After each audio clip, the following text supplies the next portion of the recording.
Indian premier league IPL match number 33, যেখানে মোকাবেলা করবে মুম্বাই ইন্ডিয়ান্স। তারা লড়বে কিন্তু সানরাইজার্স হায়দ্রাবাদের সাথে। ম্যাচটা অনুষ্ঠিত হবে 17 এপ্রিল, সময় রাত 7:30। ম্যাচটা অনুষ্ঠিত হবে মুম্বাইয়ের ওয়াংখেড়ে ক্রিকেট স্টেডিয়ামে। ম্যাচের কমপ্লিট অ্যানালাইজ করব, তবে তার আগে বলে দিচ্ছি, যারা আমাদের ইউটিউব চ্যানেল সাবস্ক্রাইব করেনি তারা চ্যানেলটি সাবস্ক্রাইব করে ভিডিওতে লাইক করবে। পুরো ভিডিওটা কিন্তু না টেনে দেখতে হবে। পয়েন্ট টেবিল গুরুত্বপূর্ণ। দুই দলে 6টা করে ম্যাচ খেলেছে, দুই দলে 2টা করে ম্যাচ জিতেছে এবং 4টা করে ম্যাচ হেরেছে। কিন্তু নেট রান রেট কিছুটা ভালো দল অর্থাৎ মুম্বাই ইন্ডিয়ান্স, কিছুটা না মোটামুটি ভালো, তারা প্লাস পয়েন্টে আছে।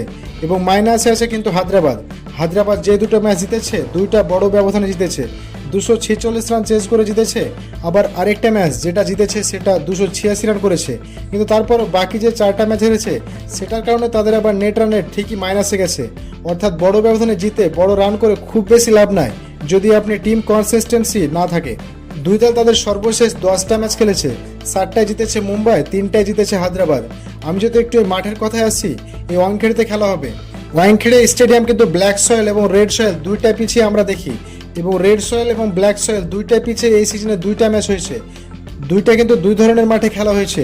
নর্মালি ওয়াংখেড়েতে প্রচুর রান থাকে, আমরা সে রান সম্পর্কে জানি। কিন্তু গত 3 বছর ধরে ওয়াংখেড়েতে সে আগের মতো রান আসে না। মোটামুটি বলা যায় কিছুটা বলার ফ্রেন্ডলি হয়, মাঝে মাঝে ব্যাটিং ফ্রেন্ডলি হয়। সেটা ডিফারেন্ট। যেমন প্রথম ম্যাচে আমরা দেখেছিলাম 150 মতো একটা রানের ভিতরে আটকে গেছে, সেটিকে ইজিলি চেজ ডাউন করেছে। কিন্তু পরের ম্যাচে আমরা দেখলাম 200+ রান, সেটা চেজ হতেও হয়নি।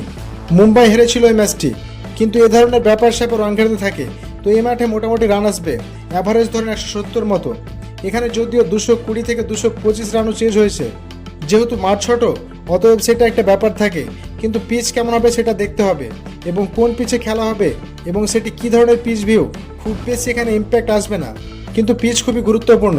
ব্যাটিং পিচ হলে অবশ্যই পরে ব্যাটিং করে ট্রাই করতে হবে, আর যদি আপনার বোলিং পিচ হয় তাহলে পরে ব্যাটিং করা ট্রাই করাটাই ভালো। আই থিঙ্ক আমার হিসাবে টস জিতে পরে ব্যাটিং করাটাই ভালো। এবার আমি দুই দলে একটু হিসাব নিকাশে আসি। প্রথমে মুম্বাই ইন্ডিয়ান্সের কথা যদি আসি, মুম্বাই ইন্ডিয়ান্স তারা শেষ ম্যাচটা খেলেছিল দিল্লির সাথে নিজেদের মাঠ, এবং সেখানে তারা একটা বড় রান মুম্বাই ইন্ডিয়ান্স করেছিল। মুম্বাইয়ের আমি যদি একটু দলের পরিবর্তন, যেমন লোয়ার মিডল অর্ডারে তাদের আগে কিরণ পোলার্ড খেলতো, কুণাল পান্ডের মতো হার্ড হিটার ছিল, বাট ওই জায়গাতে এই সিজনটাতে তাদের মিসিং আছে। ওই জায়গায় এখন লাস্ট ম্যাচে তারা এই পরিবর্তনটা করেছে, সেটা হচ্ছে তারা উইল জ্যাক্সকে এখানে নামিয়ে একটা ট্রাই করেছিল যে সে যেন মোটামুটি এখানে রান পায়। তো প্রথম ম্যাচে মুম্বাই কিন্তু এই মাঠে রান করেছে এবং সে রানটা 200+ রান হয়েছে, এবং সেখানে তাদের সমস্ত প্লেয়ার টুকটাক সবাই রান করেছে। রিকেলটনও রান পেয়েছে, রোহিত শর্মা মোটামুটি অ্যাভারেজলি শুরুটা পান, কিন্তু তিনি লং ইনিংস এখন পর্যন্ত তার থেকে আমরা দেখতে পাইনি।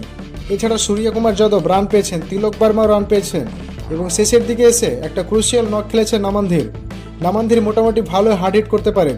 তো ওভারঅল এই হচ্ছে অবস্থা।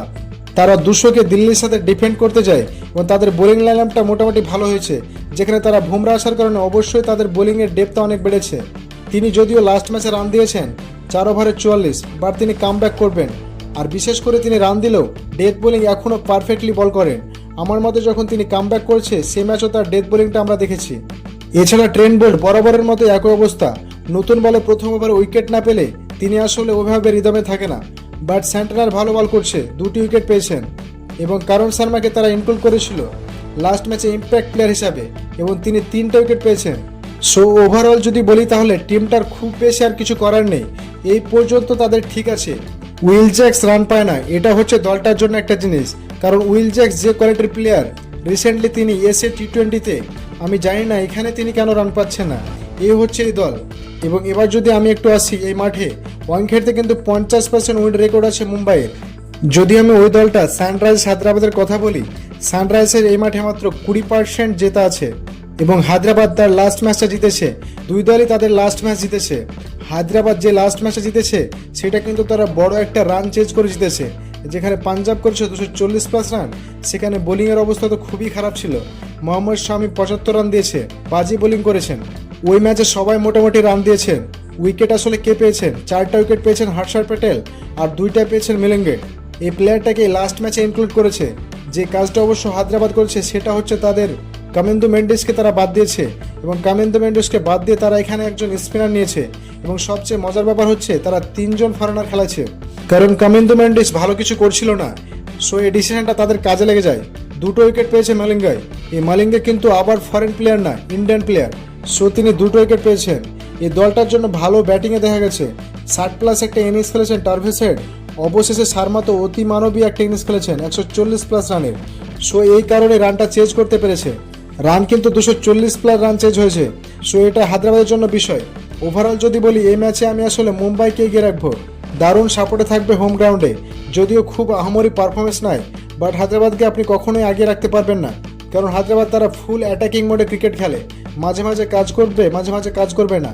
বাট ক্যালকুলেটিভ ক্রিকেট যে একটা ব্যাপার, সেটা কিন্তু অবশ্যই মুম্বাই খেলে এবং মুম্বাই খেলবে এখানে। সো তাদের 2-3 জন প্লেয়ার বাদ দিলে হায়দ্রাবাদের মিডল অর্ডারটা কোনো কাজই করবে না। আপনি যদি টার্ভিস হেডের উইকেট ফেলতে পারেন, আপনি যদি অভিষেক শর্মার উইকেটটা ফেলতে পারেন, তাহলে আমার মনে হয় না যে তারা আসলে এই ম্যাচে কামব্যাক করার সুযোগ থাকবে। কারণ হেনরি ক্লাসনও খুব একটা রানের ভেতরে নেই। ওভারঅল আমার কাছে মনে হয় এই ম্যাচে মুম্বাই ফেভার রাখবো। আপনার মতে আপনি কোন দলকে ফেভার করছেন সেটা অবশ্যই কমেন্টে জানাবেন।